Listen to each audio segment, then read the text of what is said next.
I've been trying to prepare myself for this first segment because this is some of the funniest stuff that I have ever seen. Donald Trump went to India to hang out with Indian Prime Minister Narendra Modi, who actually shares some policy ideas with Trump. Trump doesn't want to fund dealing with climate change. Modi cut the budget for dealing with the environment by 50%. Modi wants to privatize the economy on a sort of neoliberal framework, the same way that Donald Trump does. Many similarities between the two leaders. So Trump goes to India and Modi speaks, and then Trump speaks before a massive crowd, embarrasses himself by mispronouncing so much stuff. And there's video of the crowd literally fleeing the stadium. Like the exits are packed. It's as if the Patriots are up 40 in the fourth quarter and the place is clearing out to avoid traffic. And the visual, it's like a horror movie. It's like a disaster movie where everyone is just running away from Donald Trump's speech. It's so embarrassing in every way. And let's go through it. It started off really oddly with Trump walking out into the stadium to the tune of the Village People song Macho Man. It's already weird. I'm not going to play that segment because I don't want to have copyright issues today. We had plenty yesterday, which I'll tell you about later. And check this out. This is very risky stuff to put on a teleprompter in front of Donald Trump. The name Swami Vivekananda. That's risky. And Trump, of course, refers to him as Kamundun. And it's just as good as it sounds. As the great religious teacher Swami Vivekananda once said. That's a doozy. I mean, like, why even put that up on a prompter for Trump, right? It's just relentlessly self-destructive. Then Trump mangles the names of two Indian cricket stars, Tendulkar and Kohli, and this is just so entertaining. Where your people cheer on some of the world's greatest cricket players, from Sachin Tendulkar to Virat Kohli.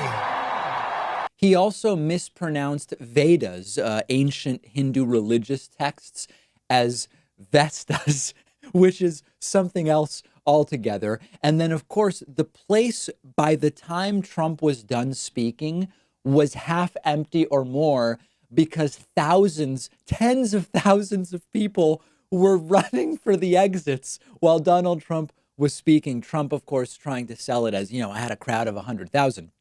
And it's true. At the outset, it was very, very full.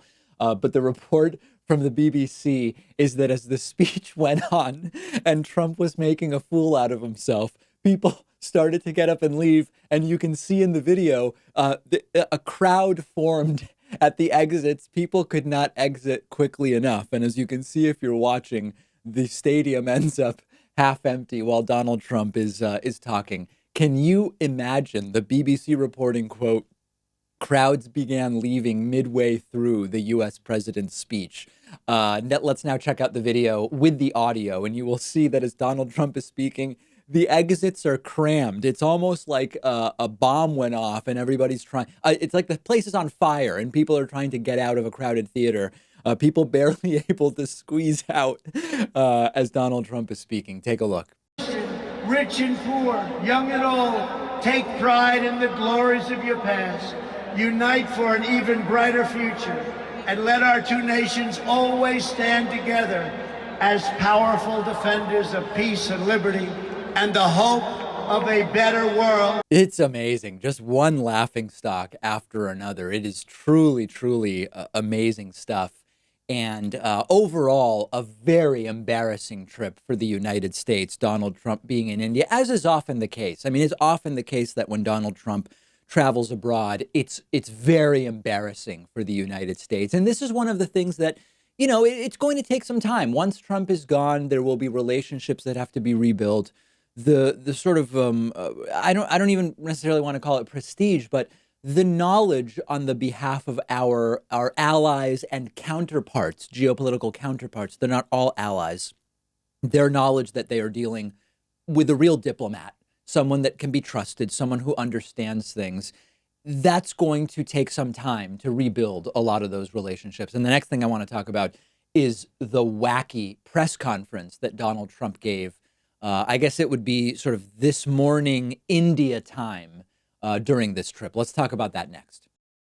If you watch the David Pakman Show, you should check out a YouTube channel we're partnering with called UpFlip. Click the link right underneath this video. It'll take you to their channel. While you're there, make sure to subscribe and click that bell for notifications. UpFlip is a channel perfect for anyone like me who's fascinated with small businesses and entrepreneurs and what makes them tick. And every Wednesday, UpFlip uploads a new video where they interview an entrepreneur.